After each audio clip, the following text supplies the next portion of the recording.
We begin today at the Mishnah on the bottom of Daf Mem Gimel Amud Beis. Sagt the Mishnah HaChoyshev L'Shloyach Yad B'Pekadon.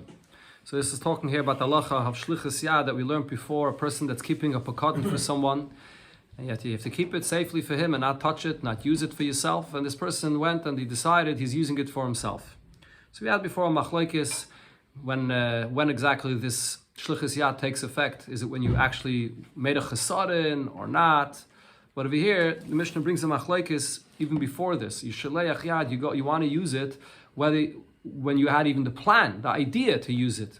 Is that at the moment that you consider to be the shaleach yad? The Mishnah says, a person had the idea that he wants to go and use this pekadon.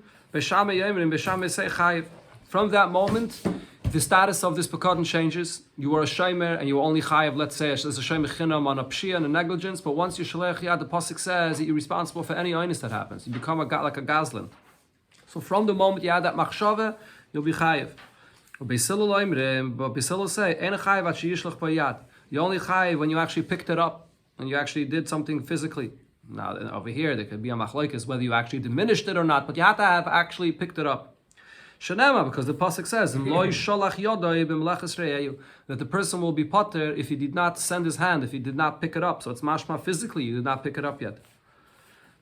Further, the Mishnah says, Hita esachovis. This is according to Beis Hillel here. So according to Beis Hillel, if you had a barrel of wine, let's say, and you just tilted the barrel, you didn't pick it up. You tilted the barrel v'nat le'men revius, and you took out the revius of wine for yourself. V'nishbara, and then it broke. So seemingly you were shaleach yad, you used it for yourself. So now you should become responsible for any oinus that happened for the entire barrel of wine. The halach is, ein mishalem el revius. That revius that you took, that's what you're responsible for. But for the rest of the barrel that broke by an oinus, you're not responsible for it. And the reason is because shlichus yad is only when you picked it up, you made a proper kinyan, you took it for yourself, then you become responsible for the whole thing. But here you just tilted it. So therefore the Mishnah says, Higbiya, if you picked up the whole barrel of wine, v'not le'men revius, and you took out a revius for yourself, and nishbara, and it broke, mishalem demei kula. And then a oinus happens, you're going to have to pay for the entire thing. And then that's the shlichus yad and the whole thing, you picked up the whole thing. Okay, so the Gemara brings the source of this machlokes of Beis Shammai and Beis Hillel. What's the source of this machlokes? The Tana Rabbanan. We learned in the Braisa.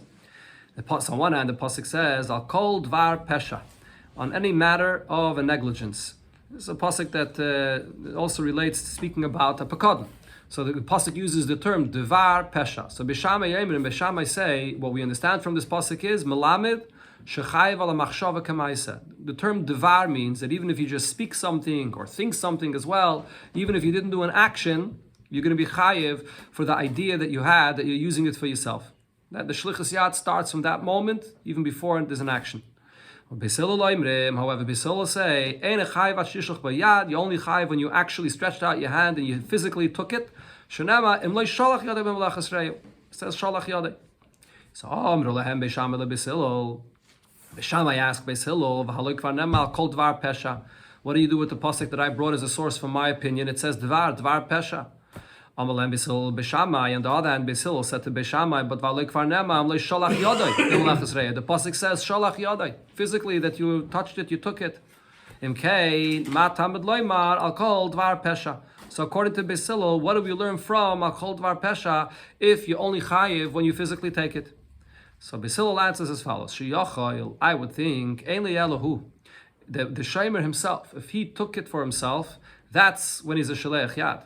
However, if he says to his eved or to a shliach of his, go and take for me this barrel of wine, bring it for me.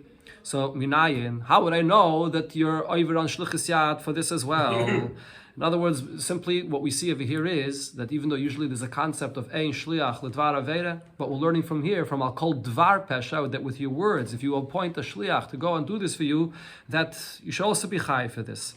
That's simply what the Gemara says here. So other achreinim say that this is not mamish based on the halacha of shlichus, but this is also a level of a pshia here, that you're going and using something that doesn't belong to you. Whether you're doing this yourself, whether you're doing it by sending a shliach of yours or an eved of yours. This eved may not even be a person that's in the parsha of shlichus altogether. There's no shlichus only by a yid. But nevertheless, you sent someone to go and do it for you, So we're going to learn from this pasuk that you're also going to be chayiv. Talmud Laima, the pasuk says, I'll call dvar pesha. I'll call dvar pesha means the dibur, you spoke, you appointed a shliach, a evet to go and bring it for you. That's also shlichus yad, even according to Beis Hillel. But not a machshava though. The machshava that you had the idea to do this, or the dibur, that for that you're not going to be chayiv. The interesting thing is, the Brais here only explains how Beis Hillel explains the pasuk of Beis Shammai. It doesn't explain how Beis Shammai explains the pasuk of Beis Hillel. So some achronim say that this whole thing that it said here, that according to Beis Shammai, you chayiv just with the machshava, it doesn't mean that from that moment when you had the idea, you're going to be chayiv. Later on, when you're actually shaleach yad physically, as the pasuk says, and lo shalach yadai, and that Beis Shammai agrees to that pasuk that Beis Hillel brought, then when you do the physical action, then I say that lima freya you chayiv for anything that happened from the moment you had the idea. But if you just had the idea and you never actually put it into action, even Beis Shammai would be made that you'd be potter. That's where the Bright doesn't bother explaining Beis Shammai's opinion. Okay, the Mishnah said if you just tilted the barrel and took out one revius, so then you chayiv just for that revius. But if you picked up the whole thing, then you chayiv for everything that happened. Rabbi says, what are you responsible for? So this distinction that we made over here, that whether you chayiv for the whole thing or not, when you took out one revius, so this distinction is only in a case where the barrel broke. So this is a einus. And if you didn't pick it up, you just tilted it, so you're not chayiv for this einus. But if what happened is, after you took out that revius of wine, so now it became sour, it became vinegar.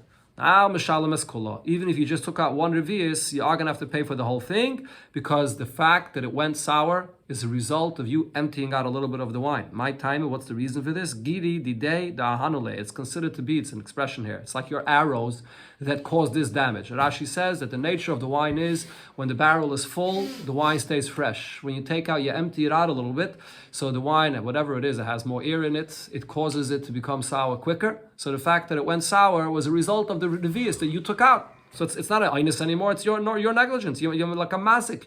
So it'd be chayiv for the hezek for the entire wine. The Mishnah said you picked it up and you took it, so then you took a little bit of revius of it, you're going to be chayiv for the entire thing. So it sounds like what the Mishnah is saying is, you picked it up and you took out a revius. So after you took out a revius, now you're going to be responsible for any einus that happens to the entire barrel of wine. So Shmuel explains, Loi notal mamish. When the Mishnah says that you took out a revius, it doesn't mean only necessarily when you actually took out a revius of this wine. Elo, rather, kivin shig bia litail, as soon as you lifted up this barrel, the entire barrel, and you wanted to take out the revius, afal pishaloi notal, even if you didn't yet take the revius for yourself, you're going to be chayiv now for any einus that happens for the entire barrel of wine. You did a physical action of shlichus yad, you picked it up for yourself, so even if there was no chesaron yet, you didn't take out that revius, you're already going to be chayiv for any einus that happens to the whole thing. So the Gemara asks, what's the basis of Shmuel's opinion? Leime, shall we say, kasava Shmuel, that what Shmuel is saying over here is that shlichus yad eina tzricha chesaron. To become responsible when you are misappropriating, you're using something which you're supposed to keep safe without touching it. So even before you diminish it, even before you take out the revius, you're going to be chayiv. This is the machlokes we had before here in this Pedic, whether you're only chayiv when there's a chesaron, when you diminished or not. Seems like Shmuel's trying to say you don't need any chesaron. The moment you pick it up, you kain it, there was a physical action, and you're chayiv. So Amri, they answered to this and explained, no, that's not what Shmuel was saying. Look, that's not the case here. Shani hacha, our case is different. What did this person do here? This person picked it up because he wanted a revius for himself. So why didn't he take out the revius right away if he wants the revius for himself? He picked it up already. He picked up the whole thing for himself. So he was kind of the whole thing for himself. So you know why he didn't take out the revius? If you take out a revius of wine from a barrel where it's kept and it ages or whatever, the wine inside the barrel is the best place to store the wine. You take out that revius and you put it in a cup. If you're not ready to drink it now, that revius in the cup is not going to keep well. It's going to spoil. It's going to ruin. It's going to go sour. So over here, this person, what happened is the nichele the tehevi ha chavis kula basis laha revius. He is interested that revius that he wants for himself should remain in the barrel, and the entire wine in the barrel should all be a base and a good place to store his revius that he wants. And therefore Rashi says, we consider this as if this person picked it up, took out the revius for himself, poured it into a cup, And then he sees, oh, in the cup it's not going to stay fresh, and he pours it back into the barrel, and he wants to keep it there inside the wine, inside the barrel together with the rest of the wine. So therefore, in essence, he already took the revius for himself. He's just keeping it there because it's better for him to remain inside the barrel. So therefore, he's going to be chayiv even before he actually takes out that revius of wine. Second time. Huh? Second. The revius. He took it out and put it back in? No, he didn't. It's ki'ilu. Rashi says it's ki'ilu. It's ki'ilu. He took it out and put it back in because he already wants that revius for himself. He's just not taking it out b'poil because he knows it's not going to stay fresh. So he keeps it inside. But the fact that he picked up the whole thing, so therefore, even if shlichus yad needs a chesaron, it's considered to be a chesaron. That revius you already took for yourself. Elamai, you're leaving it in there, so it should be fresh inside the barrel of wine.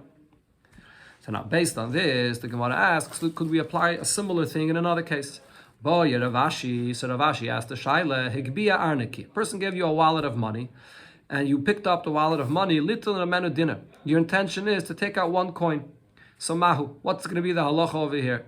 Chamra, do I say that when it comes to the wine, hudulay minter ela agav chamra? So that one revius of wine that you wanted, it's not going to stay fresh unless it's in the barrel together with the rest of the wine. So there I could say this svara that even before you separate that revius, it's as if you took the revius for yourself already. And you're just keeping it. You're keeping it to stay fresh inside the barrel. But when it comes to the money, minter. The money would be kept safe separately as well. So if you didn't take out the money yet, so there was no chesaron yet. The fact that you're keeping the money in the wallet, so you didn't touch it yet. So therefore, you're not the halacha shlichus yad would not apply. If you hold that shlichus yad needs a chesaron. Or perhaps I could say that it is similar by money as well, because shani nitirusa the arniki nitirusa the dinner. The way a wallet is guarded and the way you can see an entire wallet, it's easier to keep the money that's in a wallet safe than to keep just one coin safe. If you have just one coin sitting around, that one coin could get lost much easier. So maybe here we could say the same svara. The person picked up the entire wallet. He wanted to take out a dinner. Why didn't he take out the dinner yet? Because he wants the dinner that he's taking for himself to be safe inside the wallet. So we should say here it's the same thing, as if he took out the dinner and he put the dinner back into the wallet. Teiku, this remains unresolved. Hadron Allah Hamafkid, we shall return to you the third Perek of Masechta Bava Metzia, Perek Hamafkid. Okay. Begin a new Perek, Perek HaZohov. This Perek is going to go off on a completely different topic, talking about Mekach or Memker, halachas of how you acquire things. And here, this Perek talks about the kinyan of metaltalin, how you acquire movable items. So as an introduction here for what the Mishnah is going to say, what's the halacha of acquiring any movable item? You don't acquire it by payment of money. That's not a mode of a act of a kinyan for metaltalin. That works for karka. How do you acquire something which is a movable item? So we learned this in Masechta Kedushin. There's a kinyan of Meshicha, where you pull it towards you, or Hagbah, or Mesire. There's different acts of a kinyan that you have to do in the physical object itself. And then later on, after you do the kinyan, you pay for it. So once you do the act of the kinyan is in effect, and you can't have charat anymore. But if you pay for something, but if you did not do the Maisa kinyan yet, so then the kinyan didn't take effect yet, and even if you paid for it, you can, since there's really no kinyan here, you can back out from this. So over here, the Mishnah is going to discuss, this is all clear when you're buying, you go to the store and you're buying a bottle of milk or you're buying whatever object it is, so it's very clear what the object is that you're buying and the money that you're paying for it. That the kinyan will only be when you lift up that bottle of milk or you do an act of a kinyan in the object. Now over here, the Mishnah discusses what happens when it comes to a person that's exchanging money. You're exchanging silver coins for gold coins. What's considered to be the object that you're buying? And therefore the act of the kinyan is by doing the act in that object, lifting it up or taking it, and what's considered to be just the payment, the money which is being paid. That's the discussion over here in the Mishnah. Okay, Zok Teilige Mishnah, Hazahav Kaina Esakesef. Gold, when you do the act of the kinyan, when the person takes the gold, two people are again, they're exchanging gold for silver, gold coins for silver coins. When the one that comes and takes and does the act of the kinyan in the gold, that he took it into his possession, so he did the act of the kinyan in the gold is considered to be the object or the commodity. If you want to, the Gemara here actually uses the term peire. It's like the produce, it's like the fruits or the object that you're acquiring. So if you did the act of the kinyan in the zav, kaine es a kesef. So then the silver coins, this creates the kinyan, and now the silver coins, the other person will acquire it. The kinyan is in effect as soon as you do the act of the kinyan in the gold. Because again, the point is the gold is the object, and you did the act of the kinyan in the object. On the other hand, though, The kesef is the payment. the kesef is the payment, right? So as soon as you do the act of the kinyan in the zav, the other person will be kaine the kesef. HaKesef, on the other hand, the silver coins, if you do an act that you take which means you get the payment of the silver coins, that's not the act of a kinyan, because that's just the payment of the money. The kesef is the money here, it's not the object. So when you take the silver, ain't a kainas azav. As a result, the zav, the gold, wherever it is not going to be acquired to the other person, because the gold is the commodity. The gold is the actual object. The gold is the object, yeah. So you have to do the act of the kinyan in the gold. So if you just took the silver, you took payment, you took money. Taking payment is not a kinyan for movable items. Okay, so that's the point of the first case of the Mishnah. Zav versus kesef. Kesef is the money, and the zav is the commodity. Similar, the Mishnah says, Hanachayshes kaines kesef. When you have copper coins, the copper coins is the commodity. That's the object that you're acquiring, and therefore when you take the nechayshes, you did an act of a kinyan in the nechayshes, so the kinyan takes effect. So once the kinyan takes effect, the kesef is acquired to the other person. On the other hand, though, ha-kesef ain't a kindness, nechayshes. When you make the act of the kinyan in the kesef, which means you received the kesef, you took it into your hands, that's just a payment, that's just money. So the kinyan does not take effect for the nechayshes. Another case where this applies is Mois harois, when you have bad money, bad money. In those times, the money was real money. It was real silver or real gold, whatever it is. But this is money that the government took out of circulation. So it's not it's called bad money. So a person wants to exchange this mois harois for the new money, or for good money that's in circulation. So when you make a kinyan in the mois harois, the act of the kinyan in the mois harois, since it's not money in circulation anymore, that's the object that you're buying. So when you do the act of the kinyan in the mois harois, kindness is a yafais. The kinyan will take effect for the yafais, for the actual money that's still in circulation. On the other hand, though, yafais, the money which is good, which is still in circulation, that's money. So if you do the act of the kinyan, you receive this money. It doesn't create a kinyan in the bad money, which is not in circulation. Another case, asimain. When you have an asimain is the coin that does not yet have the shape and the picture on this money. It's the round coin that was prepared for this, but it doesn't have any of the shape of it yet. So this asimain is just an object of silver or gold. Kaine esamatbeya. So the act of the kinyan in the asimain, this is the commodity. So that's where you make the act of the kinyan in, and it will acquire the matbeya. On the other hand, though, hamatbeya, the actual coin, which is the money, ain't a kaine asimain. It doesn't create the kinyan for the asimain, because this is the money, and the act of the kinyan, the money, taking the money, is just a payment. It's not an act of a kinyan in the object. Metaltalin kainin esamatbeya. When you do the act of the kinyan in any movable object, that creates the kinyan for the matbeya. But on the other hand, matbeya, when you take a matbeya, you're getting payment, ain't a kindness of metaltalin. It does not create the kinyan in the metaltalin, because you have to have the act of the kinyan in the object, in the commodity that you're acquiring. Kol metaltalin kainin zeh. The rule is that all metaltalin acquire one another. You could exchange them. You could exchange two things with one another, whether in the value that they have and so on. You can exchange them. There's a din of chalipnik. We'll see later in the Perek here about this. And the Mishnah says, "Keitzat." How does this apply? What does this mean? Mashachemenu peiros. If you're exchanging fruits for money. Basically you're buying fruits. So now, if you do the act of the kinyan in the peiros, the meshicha, the kinyan meshicha in the peiros, that's the kinyan for metaltalin. And v'loi nasalei mais, you didn't pay for it yet. But you can't go back on this kinyan. The kinyan is already in effect. But of course you have to pay for it afterwards. But just the meshicha, that's the act of the kinyan in the peiros, and you can't go back on it. On the other hand, though, nasalei mais, if you're buying fruits and you paid for it already, that's not an act of a kinyan. And v'loi mashach haimenu peiros, but you didn't do the act of the kinyan in the peiros itself. So then you can still retract from this. This is again based on the entire Mishnah here, all based on the same point. Now, after all of this, the Mishnah concludes and says that it would seem until here that once you paid for it, it's not an act of a kinyan at all, and you could back out from the whole thing. You could decide later, forget it, I don't want to buy these paytis, and you could walk away. So therefore the Mishnah adds that aval omru, however it was said, even though you could back out, but nevertheless, they said misha para ma'anshe deira mabel.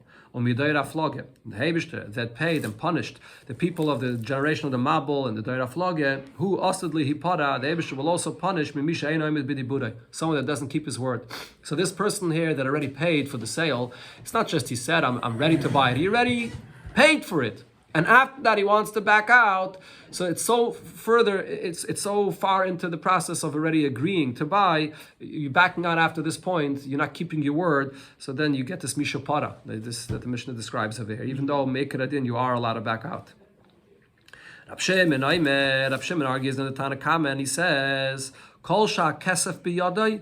The one that has the money in his hands, he's the one that has the upper hand. What Rab Shimon is saying is, the Tanakh said, if you didn't make a proper kinyan yet in the actual object, you just paid, so then the lekeach or the meicher, either one of them could back out. Rab Shimon says no. If you paid and you didn't make the ma'aser kinyan yet, the one that could back out is the one that has the money in his hands, which is the seller. You gave the money to the seller, he has the object in his hands, he has the money in his hands, he's the one that can back out, but the buyer that paid the money already cannot back out from this. Yeah, the Gemara will explain the reason of Rab Shimon.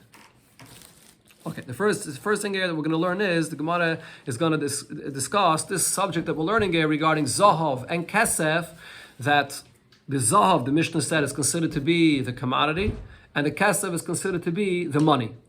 So the Gemara brings Masnila Rebbe Rab Shimon Berei. Rebbe taught his son Rab Shimon, and he taught him like it said in our Mishnah, Hazav Kainas HaKesef. The Zahav is the commodity, and the Kesef is the money, and therefore the act of the kinyan in the Zahav is what creates the kinyan for the silver coins. Amalei, so Rab Shimon said to his father, Rebbe, my Rebbe, Shanas lanu b'yaldusecha, you taught us in our youth the opposite. HaKesef, Kaines, Hazav, that it's the Kesef, the silver coins, that's considered to be the commodity, and the Zahav is considered to be the money. So if you make the kinyan in the Kesef, that's when the kinyan takes effect. And now you retracted and you changed and you taught us in your older age the opposite. Hazav, Kaines, HaKesef, that the gold, the act of the kinyan in the gold, creates the kinyan for the Kesef, because the Kesef is considered to be the money, and the Zahav is the commodity. So what happened over here? He's asking his father, he's pointing out to his father that he changed from what he said when he was younger. It's interesting, the Pais can point out over here the way Rab Shimon is addressing his father. He addresses him by Rebbe, even though it's his father. I think that the Ramah says that from this Gemara you see that a person, if his father is his Rebbe, you should refer to him as his Rebbe, not as his father. Okay, let's go weiter. So the Gemara says, B'yaldusei my sovar. So Rebbe, in his younger age, when he taught the opposite of what it says in our Mishnah, that the Kesef is the commodity, the Zahav is the money, and then in his older age, when he learned the Mishnah, he taught it as we had it over here, Hazav, Kainis HaKesef, why did his opinion change? So the Gemara says like this, V'yaldusei savar, in his younger age, Rebbe thought and explained as follows, Daveh the Choshev. Since gold is much more significant, it's a much more expensive metal. So therefore, havetiva, that's considered to be the money. Therefore, we have to be guided in the Mishnah, or we have to teach that kesef is kind of the zav. And on the other hand, kaspe, the loy choshev, the silver, which is not as expensive as the gold, havepeire, that's considered to be the fruits, the commodity. And therefore, when you're making the kinyan has to be in the kesef. That is the object that you're acquiring. The kanila peide letive, as the rule is, the peitis, the act of the kinyan is in the peitis that then creates the kinyan for the tiva, for the coins that the other person is kaina. That's what Rebbe held in his youth. So it depends on what's more chashuv.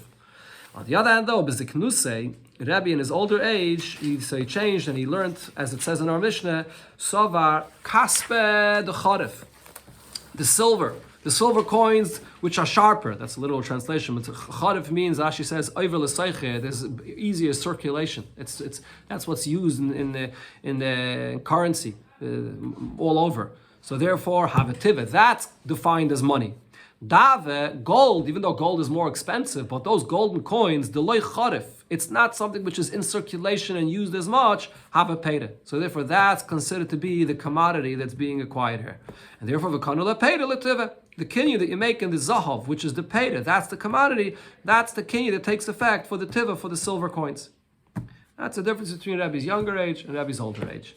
There's an interesting pshat that it says regarding this, according to Chassidus, the difference between Zahav and Kesef. The Alter Rebbe in Tanya says that there's a level of Avos Hashem on the level of Kesef, and the level of Avos Hashem on the level of Zahav.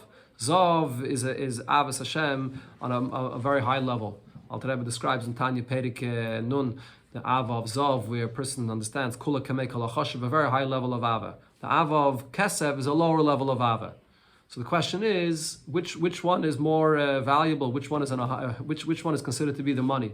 There's a swara to say the Zahav is the higher level of Ahava, but on the other hand, the Maskana and the way it says in our Mishnah over here is that it's the Kesef. The Kesef is Chorif, meaning the level of Ava of Kesef, which is more related to the Eibishter in the Metzias of the world. That's Chorif. That's in circulation, so to speak, meaning it's more available for people, and that's more the Kavanah of the Eibishter to have Ava to the Eibishter based and related to the Metzias of the world, which is connected to the Kavanah of creation. So therefore, in the end, the Kesef is the money. That's the real Kavanah. It's a pshat that it says. Okay, let's go weiter. Omer Ravashi. So Ravashi said about these two approaches here, what Rabbi taught in his youth, and then what Rabbi taught Biziknusa in his older age. So Ravashi said, Ki Yalduse Mistavra. Like what Rabbi taught in his youth is actually more logical, even here, if you look at the Mishnah itself, if you look at the continuation of the Mishnah. Why? B'diktani, what does the Mishnah say afterwards? Hanachoshes kaina esakesef. That when you're exchanging copper coins for silver coins, so the kinyan that you make in the copper coins, that's the commodity, and that will acquire the kesef. So silver, in relation to copper, the kesef is considered to be the money. Now, if you're going to say like what Rebbe taught in his youth, that kaspa legabe dave, that the silver coins in relation to the gold coins, peida have, it's considered to be fruits, that the silver here is the commodity. So if so, haina de katani anachoshes kainas kesef. That's why it's necessary for the Mishnah to teach the chiddush that this silver in relation to the copper is considered to be the money. What's the chiddush here? Even if the silver in relation to the gold, peidahavya, it's considered to be fruits. And the reason is because we're following what's more chashuv.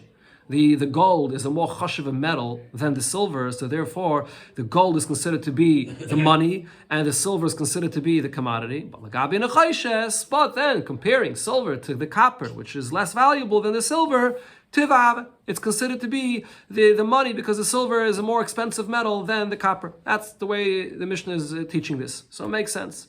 But if you're going to say kaspe legabe dave tivave, that the silver in relation to gold is the money.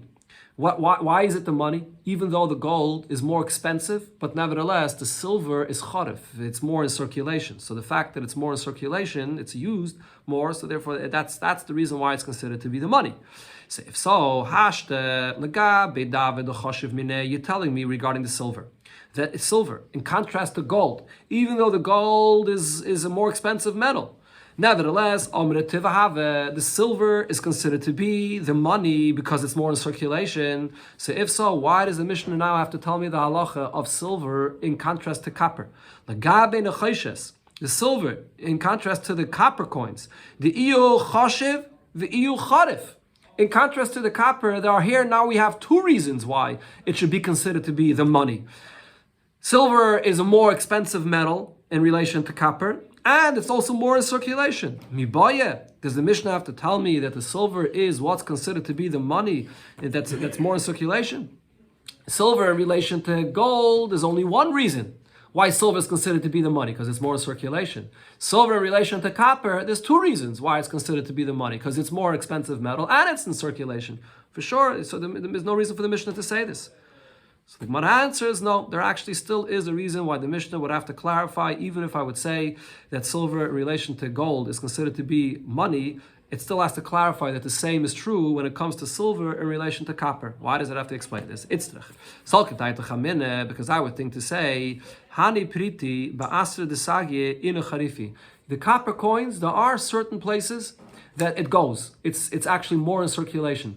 So even though, generally speaking, universally, silver coins is something that's more in circulation, but there are certain areas, maybe in poor areas, where the copper is more in circulation. And in those areas, the copper is actually more in circulation than the silver.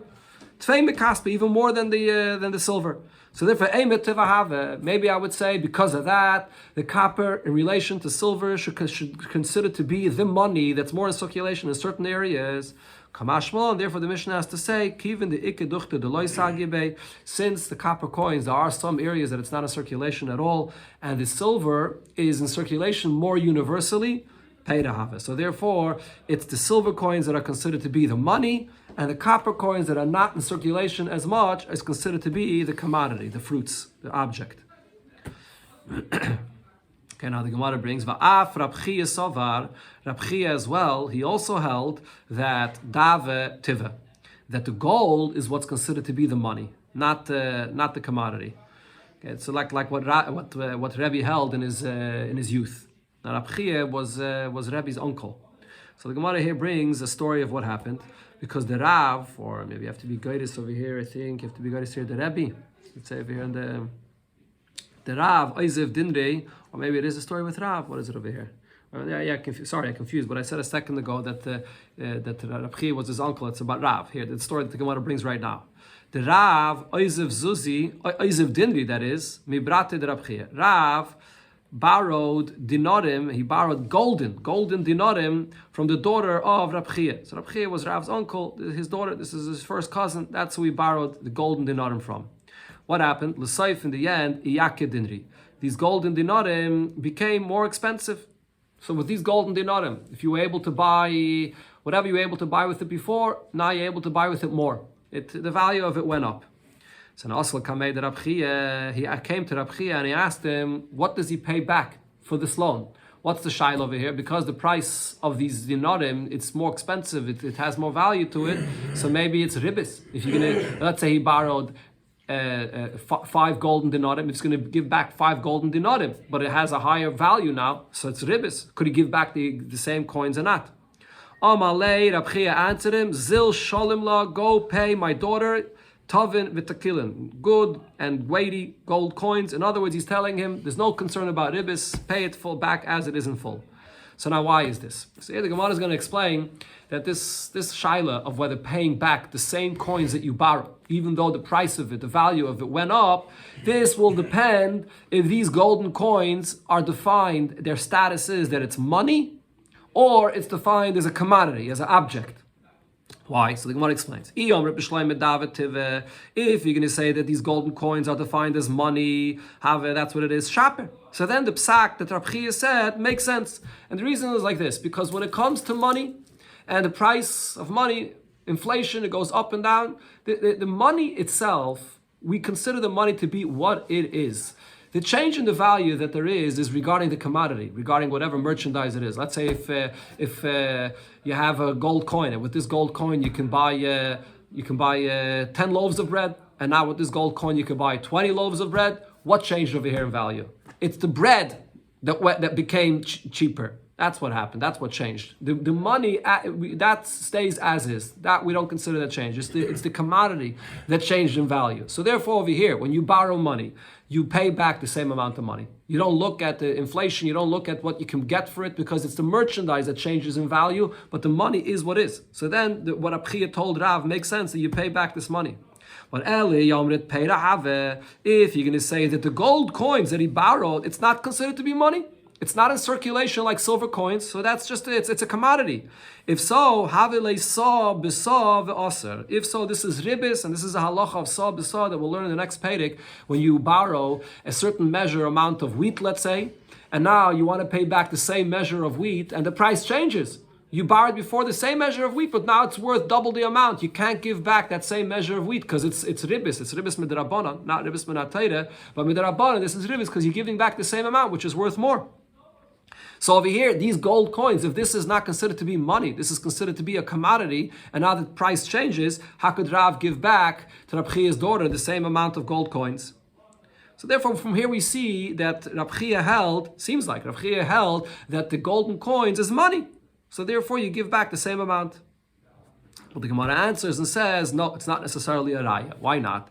Because Rav Dinre Havale, when Rav borrowed this gold coins from Rab Chia's daughter, he had himself his own gold coins. And why is he borrowing the money if he had his own gold coins? Because it wasn't available to him. The gold coins that he had, he couldn't reach it. He couldn't get it. As the Gemara here will describe.